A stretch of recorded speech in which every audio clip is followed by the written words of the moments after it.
Hello, I am FreeAZ, and this video is part of a series of videos I'm using to flesh out another One Piece theory, so you may want to watch that video first, link in the description. I will do my best to make it so these videos can be watched on their own, but if you want the full context, you should watch the other video first. The basics are, I believe that Luffy's line in Chapter 1 about gathering 10 crewmates was meant to foreshadow Luffy meeting 10 crewmates in each sea he visited, for a total of 30 at the end of the series. I have found multiple patterns that not only share a rule, but work into another pattern I have found in how these characters were introduced, making me much less likely to believe these patterns are coincidence.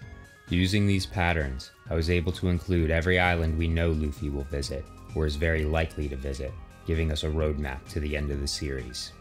The first video explains the patterns I have found, and gives a rough outline of how we are going to go from 9 crewmates to 30.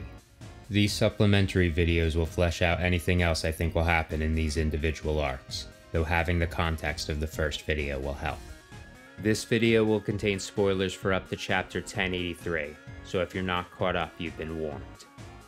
This video is going to cover what we have remaining of the Egghead arc, and the arc I believe will directly follow it, the Fullalead Island arc. I'd like to start off by reinforcing why I believe Bonnie will be the next crewmate. Once Bonnie corrected Luffy on how to say her name, Luffy started saying it right, and apologized to Bonnie for attacking Seraphim Kuma, even though she wasn't even there. Oda said in an SBS that Luffy doesn't typically remember people's names, but he makes sure to remember and use their names when somebody joins his crew, and he has already done this with Bonnie. Bonnie has multiple connections to Vivi, who many people believe will be the 10th and final Straw Hat, both being princesses with seemingly dead fathers hunted by the world government. The name of Bonnie's devil fruit still has yet to be revealed, and I believe the main reason for this is that, like her father Kuma, her devil fruit completes the Goro Owase devil fruit pattern. Kuma protected the crew in the Sunny for unknown reasons. If Bonnie finds out the reason for this after seeing Kuma's memories, it could give her the motivation to join the crew.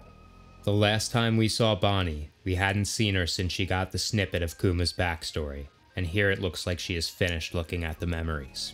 When Nami and Robin joined the crew, we did not get their backstories until they left and rejoined the crew. The same will likely happen here. That is why we did not get to see what Bonnie saw. We may get more of Kuma's backstory this arc, but the parts pertaining to Bonnie likely won't be revealed until right before she rejoins the crew. I would also like to point out that I think it is very likely that Bonnie is a child. When we first see her in Egghead, she pops out of a whirlpool and we see her in her child form. Now, water does not nullify devil fruit powers per se, but while the user is in water, we do know that they cannot activate their powers, though for people like Luffy, whose bodies are permanently altered, its properties remain. We know that Bonnie's powers are not permanent, so if she went into the water while her true age, or her powers wore off while she was submerged, then her child form is definitely her true age. This is also supported by a lot of her actions. She has been shown to be very childish at times and prone to emotional outbursts. Her fruit allows her to have the mental and physical capabilities of an adult, but emotionally she is still a child, just like Momo in his adult body. Moving on, the next thing I'd like to talk about is the assassination of Vegapunk. As many people have noted, there are many connections between Sabaody and Egghead, with the obvious connections being Kizaru, Kuma, Sentomaru, Bonnie, and the Seraphim may also be a parallel to the Pacifistas. Sabaody was the arc that Luffy punched the Celestial Dragon, and some people have put together that with a Gorosei coming to Egghead, we will likely get another moment like this. What I think is important to note is that the incident that led Luffy to punch Carlos was Carlos shooting Hachi. I think the inciting incident this time will be Saturn wounding Vegapunk. I think it is more likely that Oda ups the stakes from Sabaody and that Saturn kills Vegapunk, but this is One Piece, so he could easily survive. Now, Smoker is likely on one of the marine battleships currently headed to Egghead, and this is the event that will finally get Smoker to turn against the world government. Smoker and Tashigi took the children of Punk Hazard to Vegapunk for treatment. Smoker knows he is a good person, and will not be okay with the world government assassinating him. Luffy has said and shown that he is going to do everything he can to save Vegapunk, and Smoker will recognize this. once again siding with Luffy's morals over the government's. He may not join the crew on Egghead, but will definitely be involved in what happens in the next arc, Fullalead Island, because he is part of the fights with the 10 Titanic captains. Speaking of which, one of Blackbeard's ships has been spotted near Egghead. The Blackbeard pirates could be here for many reasons: to hijack punk records, to get the green blood of Boa's fruit, which Blackbeard said he needed, or to possibly kidnap Bonnie, leading her to leave the crew. Regardless of the reasons, whatever they do will cause Luffy to chase after them, leading to the Fullalead Island arc. Fullalead Island will be where the first fights against the Blackbeard pirates happen, and where the Straw Hats, now including Bonnie and Smoker, will fight the 10 Titanic captains. Since Bonnie will end up rejoining the crew here, she will likely not get a true fight, like Nami and Robin during Arlong Park and Enies Lobby. Smoker will be the one to fight Kuzan, both Logia-wielding ex-Marines turned pirates. I believe their talk at the end of Punk Hazard was meant to foreshadow this, and their relationship going forward in the story. Now, since I believe the Straw Hats will end up fighting the Blackbeard pirates on multiple occasions, I won't go into the matchups too much, because I believe they will change between arcs.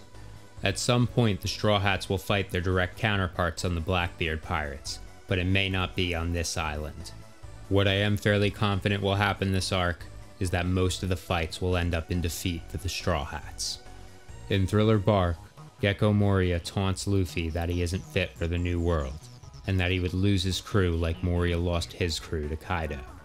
Right now, Moria is on Fullalead, and I believe his speech was meant to foreshadow this arc, where Luffy's crew will be defeated by Blackbeards. For those who don't know, the Japanese name of Fullalead Island is Hachinosu, which translates to beehive, Japanese slang for riddling someone with bullet holes, hence the English name Fullalead. It makes the most sense to me that this is the island where Luffy has a big loss. Which leads me to an infamous Oda quote, about a pirate with an eye patch that he's been saving for the end of the story. In one para, a series of leaflets released as a tie-in with multiple One Piece books in 2007, Oda said this: "So what is a pirate? If you ask somebody with artistic talents to draw a pirate, you will normally get a sketch that looks like this or this. Indeed, a pirate, very easy to understand, but if you take off the eye patch, there's a big difference to one with and one without. The one without looks like a normal middle-aged man. So then, that means eye patch equals pirate. It's just like Afro equals champion type of thing. So have you noticed yet? Well, you probably haven't. That in One Piece, there has not been one single pirate with an eye patch. Yes, I know, who cares, right? But this is my secret behind-the-scenes policy. It's not like every pirate has an eye patch, right? You can totally draw pirates without an eye patch. And with that thought in mind, it all began.